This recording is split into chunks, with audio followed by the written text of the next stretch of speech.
Welcome to Supernatural Stocks on Moneyweb with your host, the Finance Ghost. This is your weekly fix of equity analysis designed for stock pickers. Whether local or international, you can expect a mix of news and my ideas about what I'm seeing in the markets.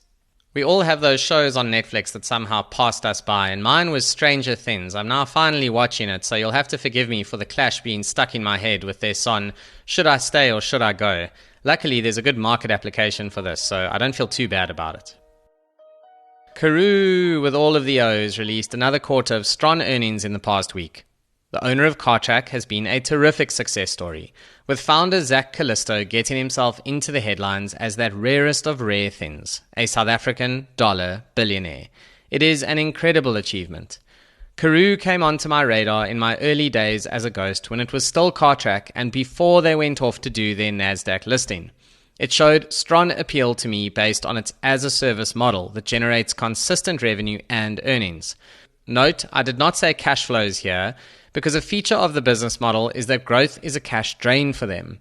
They have to fund the telematics devices and then earn back that investment over time, in the same way that a telecoms company has to fund a handset and then get paid back over the life of a contract.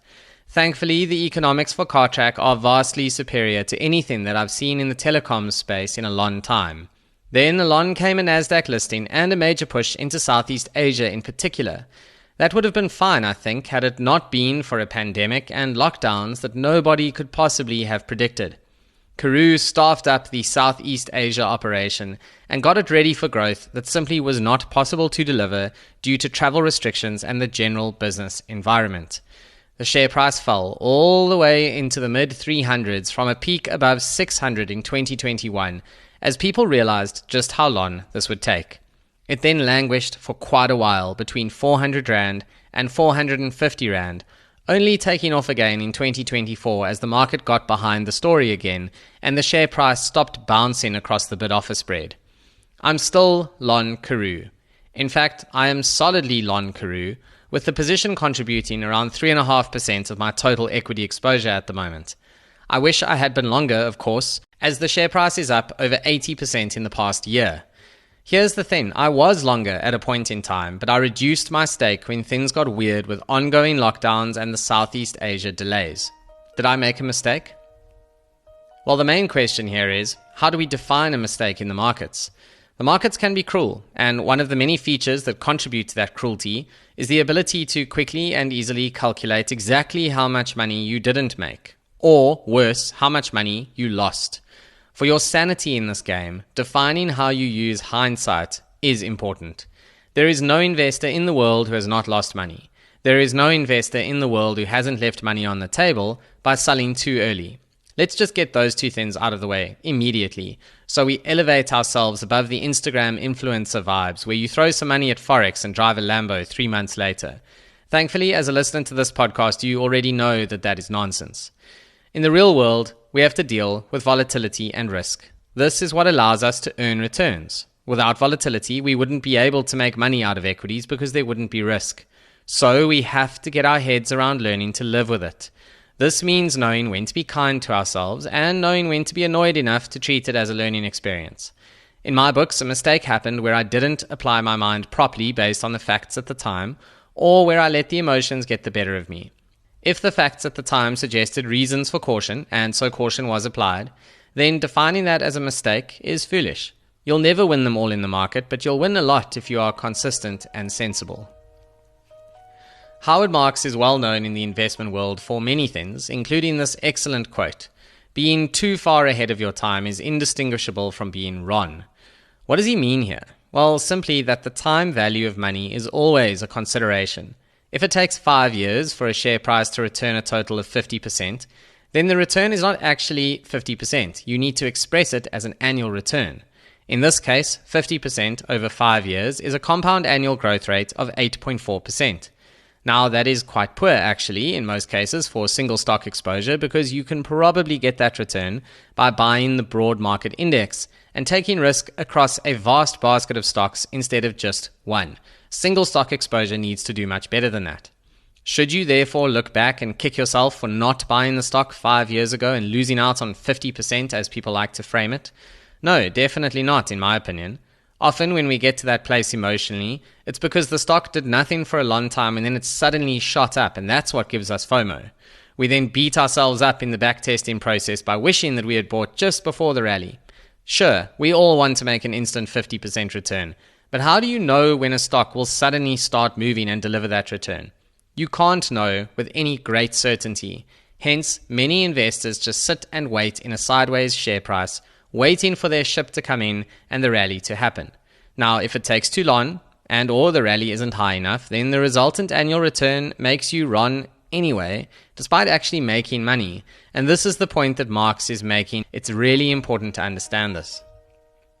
So let's do the Karu example. Let's assume you watched the share price wash away during the pandemic and then you bought at roughly the same time that I remember reducing my exposure. You would have probably gotten in at around 420 Rand a share. The exact numbers don't really matter here, and you'll see why shortly, because that would have been around August 2022. Now, at 870 Rand per share, roughly 2.5 years later, that's a compound annual growth rate of 33.8%. And that's why I say the specifics barely matter here, because the return is so far ahead of what an index would have given you. It's a huge win. So in this case, you weren't early. You weren't wrong, you were absolutely right if you bought at that moment. So on the other side of that trade, was I therefore wrong to reduce my exposure? This brings me to the power of optionality, and obviously with the benefit of perfect hindsight, I was wrong on paper, clearly. A rally of this magnitude is going to deliver a strong annual return over any reasonable period. I mean, the Karu share price has more than doubled. At the time, I was worried about how long things might take for the returns to happen, but I did still believe in the long-term prospects of the company, and that's what saved me here. That is why I made the decision to reduce my position rather than exit it entirely. By taking this approach, I left behind some exposure and therefore some optionality in case upside came my way. We each have our own style in the market, and unless you are doing something just fundamentally wrong or making a lot of errors or not understanding what you're doing, I don't really think there are right or wrong answers. There are just different styles. So it's very dangerous to apply perfect hindsight and then hurt your brain and your heart in the process. It'll just put you off investing, which is not the outcome you want. I'm always reluctant to sell great companies, and I've kicked myself on this before in cases where I allowed emotions to win. And that for me is a good example of genuinely being wrong. These days, I prefer to leave behind exposure in situations where I make the decision to reduce my position for whatever reason, usually because I'm worried that things are going to be sideways for a long time. So, as the Clash sang, should I stay or should I go? Well, why not a little bit of both? Sometimes, in an uncertain market, that's actually the smartest trade of them all. And on the subject of going, I end off with a reference to Reinet's exit from British American Tobacco. It's a full exit, a finish and claw trade, and I don't blame them because I am bearish on British American Tobacco. I scratch my head on this thing and why people own it pretty often. If I buy equity exposure, it's because I want a company that is growing, like Karu, not fighting a battle against being a sunset industry like British American Tobacco.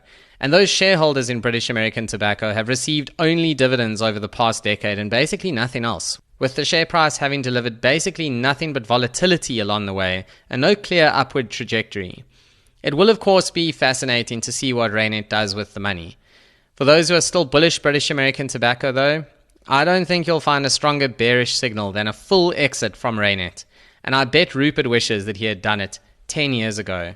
In that case, should I stay or should I go? They should have gone, and they would have been better off for it. Now it will be all eyes on what they do next with a massive acquisition war chest. There's no such thing as an opportunity without risk, and these are merely my opinions on the stocks covered herein.